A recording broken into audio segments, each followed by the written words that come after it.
भारत गौरव आचार्य श्री पुलक सागर जी गुरुदेव के प्रवचन और धार्मिक कार्यक्रम देखने एवं सुनने के लिए जिन शरणम मीडिया चैनल को अभी सब्सक्राइब करें और बेल आइकॉन पर क्लिक जरूर करें।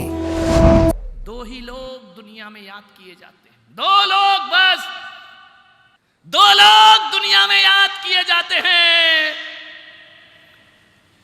एक तो वो जो कुछ लिख कर जाते हैं, लिख कर गए, वो दुनिया में याद की। जिनसेन आचार्य, समंत्रभद्र आचार्य, कुंद कुंद आचार्य, जिन्होंने धर्म के 84 ग्रंथ लिख दिए। आज भी सारी दुनिया कहती है मंगलम भगवान वीरो, मंगलम गौतम गढ़ी, और मंगलम कुंद कुंदाद्यो जैन धर्मोस्तु। कुंद कुंद आचार्य ने लिखा है, ध्यान रखना, बहुत लिखा है, 84 पाहुड़ लिखे उन्होंने, ध्यान रखिए। वाल्मीकि याद किए जाते हैं, तुलसीदास याद किए जाते हैं, क्योंकि ये कुछ लिख करके गए हैं, ध्यान रखना। दो ही लोग इतिहास में अमर होंगे, एक वो जो कुछ लिख करके जाते हैं, और दूसरे वो जो लिख तो कुछ नहीं पाते हैं, लेकिन अपना जीवन ऐसा जीते हैं कि जिन पर कुछ लिखा जा सकता है, वो दुनिया में याद किए जाते हैं, ध्यान रखिए। राम ने अपने लिए कुछ नहीं लिखा, लेकिन राम ऐसा जीवन जीते हैं कि उन पर 1000 पृष्ठ की रामायण लिखी जाती है, ध्यान रखना। ऋषभदेव ने कुछ नहीं लिखा, लेकिन ऋषभदेव ने ऐसा जीवन जिया, ऐसा जीवन जिया कि 1000 पृष्ठों के महापुराण रच दिए जाते हैं, जिनके जीवन को देख करके शास्त्रों की रचना होती है, जिनके जीवन को देखकर साहित्य का जन्म हुआ करता है। आप दो में से क्या है, सोचिए। कुछ लिख कर जाओगे, नहीं लिख सकते। हर के पढ़ना लिखना तुम्हारी बस का बात नहीं है। टीचर 4 दिन नहीं आता, क्या पढ़ोगे, खाक तुम, ध्यान रखना। क्या लिख कर जाओगे तुम? लिखना हर किसी के बस की बात नहीं हुआ करती है। तो कम से कम इतना तो करो ऋषभदेव वालों, ऐसी जिंदगी जियो कि तुम्हारे ऊपर कुछ लिखा जाए, ध्यान रखना। दोनों ही नहीं किया ना, तो व्यर्थ गई तुम्हारी जिंदगी, ध्यान रखना। वृथा जिए वृथा मरे, ध्यान रखना। वृथा खाया वृथा पिया, ऐसी जिंदगी तो पशु भी जीकर दुनिया से चले जाते हैं। ऐसा जीवन जियो कि कोई संत अपनी व्यासपीठ पर बैठकर तुम्हारे बारे में 2 शब्द बोल सके, ध्यान रखिए। मान्यवर, क्या किया है आपने? पागल मत बनना कि मरने के बाद बेटा तस्वीर पे माला डाल देगा। कोई सम्मान फमान नहीं, उसकी मजबूरी है। समाज आई है उठावने में, तो डालना ही पड़ेगा, ध्यान रखना। ऐसी कोई तुमने इज्जत वाला काम नहीं किया है। मान्यवर, आपसे निवेदन करता हूं, एक ड्रामा कर सकते हो तुम लोग? नाटक माहिर हो? दिन भर नाटक ही तो होता है। यहां कुछ हो, दुकान में अभी कुछ और, ये सब ड्रामे ही तो चल रहे हैं, ध्यान रखना। घर में कुछ और होते हो। ये महिलाएं जो यहाँ चमक धमक के बैठी हैं, जब किचन में भोजन बनाती तब रूप कुछ अलग होता है, ध्यान रखना। फिर तो यही साड़ी माड़ी बंधी हुई, जय चल रहा है काम, खूब लड़ी मर्दानी वो तो, और यहाँ कितनी शांति से बैठी हुई हो, ध्यान रखना। ये नाटक करना तो अपने को बहुत आता है, ध्यान रखना। एक पुलक सागर आपसे निवेदन कर रहा है कि एक नाटक करना आज, हकीकत मत कर देना, क्योंकि मुझे चौमासा करना है। ड्रामा करना, आज घर जाना और मर जाना। अरे नाटक में भाई, तुम लोग तो हकीकत में ही मरने लगे, ध्यान रखना। थोड़ी देर सांस रोक के लेट जाना, रोके रहना, ज्यादा मत रोकना, नहीं तो कल आधी समाज तो वहां चली जाएगी। मेरे प्रवचन में कौन आएगा, ध्यान रखना। आज लेट जाना एकांत कमरे में, एक डायरी और पेन रख लेना दिमाग में, हाथ में नहीं, और मर जाना। पिक्चरों में भी तो हीरो हीरोइन मरते हैं ना, वैसे तुम मर जाना, ड्रामा करना। मरने के बाद आंख बंद करे, कमरे की लाइट बंद हो, और सोचना कि मेरी मृत्यु हो गई, मैं मर गया हूँ, मेडिटेशन, बड़ा बेटा, मंझला बेटा, छोटा बेटा, बड़ी बहू, छोटी बहू, पत्नी, सब मुझे घेर कर बैठे हैं। और देखना हकीकत में कौन ईमानदारी से रो रहा है, ध्यान रखना, विचार करना, कौन रो रहा है।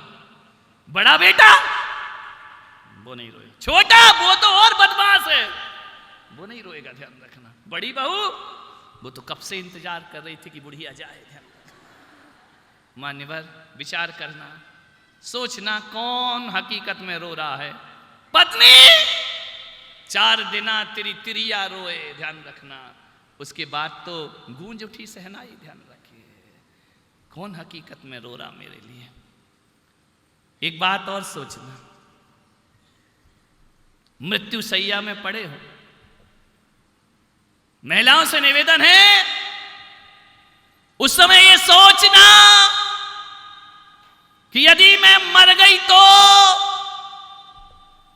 मेरा पति दूसरी शादी करेगा या नहीं। बताओ करेगा कि नहीं, बोलो। नहीं मरो मत, सोचने में क्या जा रहा है, करेगा या नहीं करेगा, बता। करेगा की आवाज जा, अम्मा ये कह रही नहीं करेगा, इस उम्र में क्या खाक करेगा, इस उम्र में करेगा। वो पति भी सोचेगा पहले ही निपट जाती तो हो जाता जुगाड़, अब मुंह में दांत नहीं, पेट में हाथ नहीं, अम्मा कह रही नहीं करेगा। कौन करेगा उससे शादी। जवान बहुएं बताओ, भी आवाज आ रही है।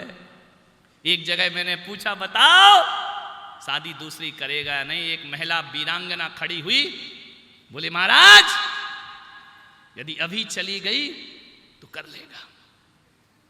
वो मैंने कहा लेट गई तो बोले शायद नहीं करे। अरे मैंने कहा शायद क्यों लगा रही है। बोले इसलिए कि मैंने बूढ़ों को भी दूसरी शादी करते देखा है, ध्यान रखिए, इसलिए मैं शायद लगा रही हूं। मान्यवर, क्या एक आदमी अपनी पत्नी को इतना भी विश्वास नहीं दिला पाया कि तेरे बिना मेरे जीवन में कोई और नहीं होगा, इतना भी विश्वास नहीं दिला पाते हो। ये तुम्हारा महिला नहीं सोच रही है, ये तुम्हारा चरित्र और व्यवहार बता रहा है।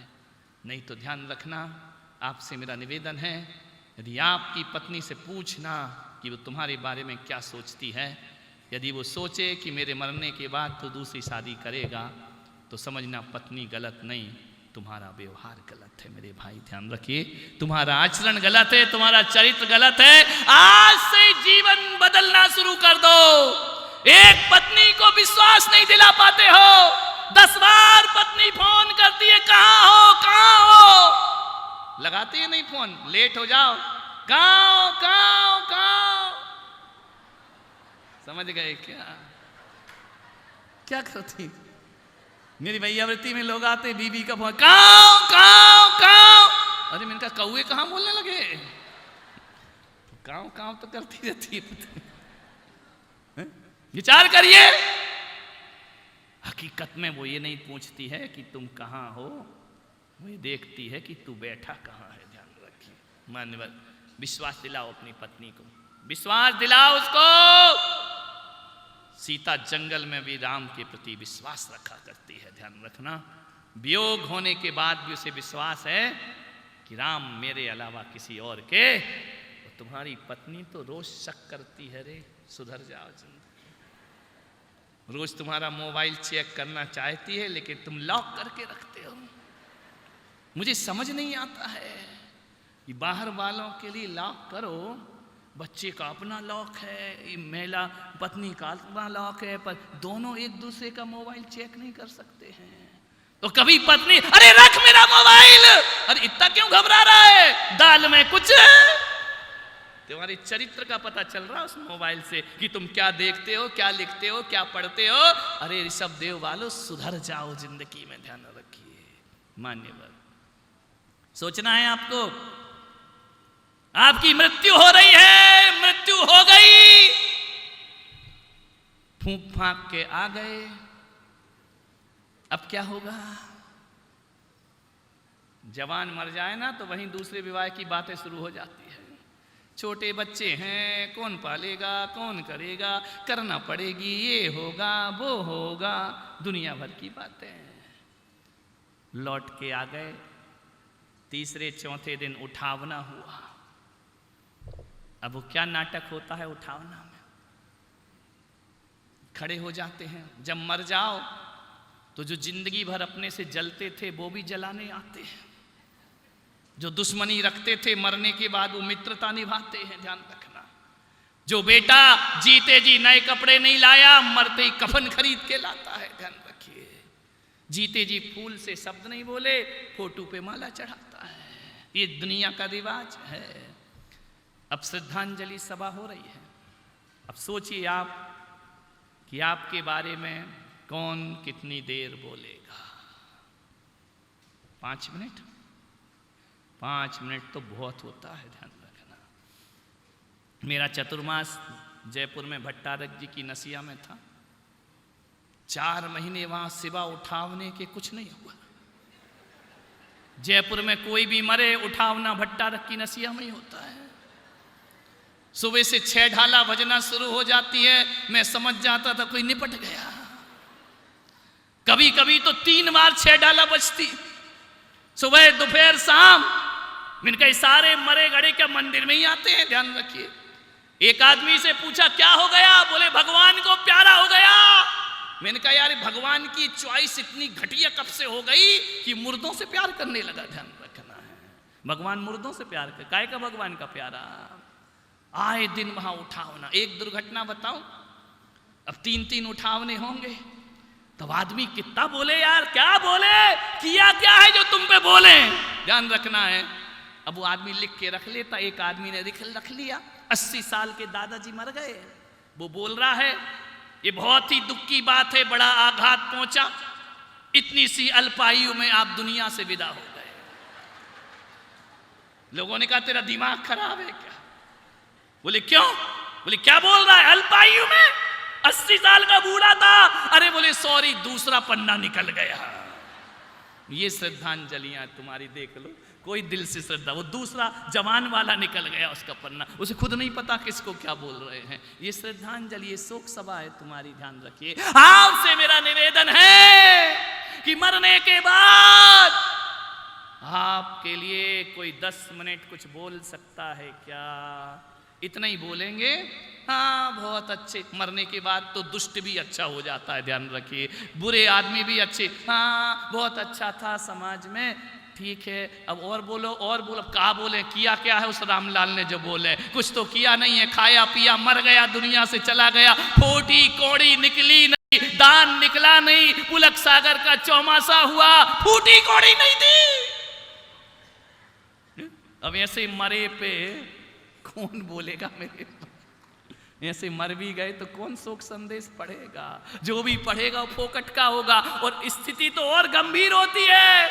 10-12 पत्र आते हैं, एक ही पढ़ के समाप्त करना पड़ता है। बोले टाइम नहीं है, ध्यान रखिए, बाकी छोड़ दो, ध्यान रखें। क्या बोलेंगे तुम्हारे लिए मेरे भाई? 10 मिनट भी कोई बोल सकता है क्या? 10 मिनट बोलने के लिए जो आदमी जिंदगी भर महान जीवन जीता है, उसके लिए 10 मिनट बोला जाता है मेरे भाई। आज मैं आरिका देवमती के लिए बोल रहा हूं। जिंदगी भर उस देवी ने महानता का जीवन जिया है, समता का जीवन दिया है। आचार्य सन्मति सागर ने कहा देवमती सचमुच देवों की मति वाली थी, ध्यान रखना, शांत जीवन जीने वाली। इसके लिए उन्होंने 8 साल बुढ़ापे में दीक्षा ली, 8 साल आरिका के व्रत पाली। और अभी अभी बारी सेन पंडित जी से पता किया कि सन 84 में आचार्य सन्मति सागर महाराज यहाँ आए थे। माता जी की समाधि 88 में हुई है। इसका मतलब ऋषभ देव भी वो महाराज के साथ यहाँ पर पधारी थी, ध्यान रखिए, सन्मति सागर जी के संग में। और 1988 में जब महाराज का बांसवाड़ा चतुर्मास हो रहा था, आदिनाथ भगवान के मंदिर में आरिका माता जी ने अपनी देह का परित्याग कर दिया, ध्यान रखिए। ऐसी समाधि हुई, महाराज खुद देख करके आश्चर्यचकित हो गए। आदिनाथ मंदिर देखा होगा बांसवाड़ा का, सामने जो रूम बने हुए हैं, 9:30 बजे का समय हो रहा था। माता जी ने कहा सब साधु आहार करके आ जाओ, मेरे जीवन का कोई भरोसा, क्योंकि चली गई तो आज का आहार के लिए सब साधुओं को उठाया। पूरा संघ आहार में गया, माता जी संथारा में थी, सामायिक में थी, समाधि में थी। और आहार से जैसे ही बड़े महाराज लौट कर आते हैं, उनके उदर में पीड़ा हुई और उन्होंने संघस्थ आरिकाओं से कहा आचार्य महाराज को बुलाओ। जैसे ही आचार्य महाराज ने दूसरे साधुओं को भेज दिया कि जाओ देखो क्या संबोधन करो उनको। माता जी ने हाथ बढ़ाया, ज्यादा होश नहीं, हाथ पीछे कर लिए। पूछा माता जी महाराज हैं? बोली नहीं, ये आचार्य महाराज नहीं है, ध्यान रखना, मैं उनके चरण को जानती हूं। महाराज पे खबर भेजी कि माता जी आपको ही बुला रही हैं। महाराज जाकर के जैसे ही खड़े हुए, देवमती माता जी ने अपना शीश रखा उनके चरणों में, और शीश रखते ही देह का विसर्जन कर दिया। इतनी होश पूर्वक समाधि। हम तो गाते हैं कि तुम सामने हो मेरे, मेरा दम ही निकल जाए। उन्होंने गाया नहीं, उन्होंने जिंदगी में जी करके बता दिया। आज भी बांसवाड़ा में खांडू कॉलोनी में समाधि स्थल पर माता जी का भव्य समाधि स्थल बना हुआ है, ध्यान रखना है। आपसे निवेदन है, क्या किया, क्या बोलेंगे हम तुम्हारे बारे में, तुम मर जाओगे तो ये बोलो, कुछ नहीं बोल सकते ना। कुछ करो अपनी जिंदगी में, कुछ काम करके जाना। दुनिया में आने वाले जाते हैं रोज लाखों बेकार खाने वाले, ध्यान रखना। कुछ ऐसा करो अपनी जिंदगी में। ऐसा तो नहीं कि तुम्हारे जाने के बाद कहें चला गया धरती का बोझ। आए दिन तो शिकायतें आती थी, उलाहने आते थे पूरे मोहल्ले के, अच्छा हुआ चला गया। नहीं, तुम्हारे जाने के बाद लोग कहें कि तुम्हारी कमी कभी पूरी नहीं हो सकती है। तुम क्या चले गए, पूरे शहर को वीरान करके चले गए, ध्यान रखना। ऐसा जीवन बनाओ, इसके लिए व्यवहार बदलना पड़ेगा, चरित्र बदलना पड़ेगा। आज इतनी प्रैक्टिस कर लेना। आज देखो, मरते समय मत करना, वो तो होश ही नहीं रहेगा। जीते जी मरो, ध्यान रखना। और सोचना कि मेरे बारे में समाज, परिवार, मेरे बच्चे, मेरी बहू, मेरी बेटी क्या सोचेगी। यदि उत्तर भीतर से आता है कि मुझ पर 10-10 मिनट बोला जाएगा, तो तुमने ज़िंदगी अच्छी जी रहे हो। और उत्तर आए कि नहीं, कोई कुछ नहीं बोल पाएगा, हमने किया ही क्या ऐसा है, तो मैं पुलक सागर कहता हूँ, आज से ही अपना जीवन बदलना प्रारंभ कर दीजिए। ध्यान रखिए, जीवन सार्थक हो जाएगा आपका। मान्यवर, अपना व्यवहार बदलो, अपना नेचर बदलो कि किसी की आंख में आंसू आए तो नकली आंसू नहीं, हृदय से आंसू फूटना चाहिए मेरे भाई। तो आपकी ज़िंदगी जीना आपका सफल हो जाएगा। मान्यवर।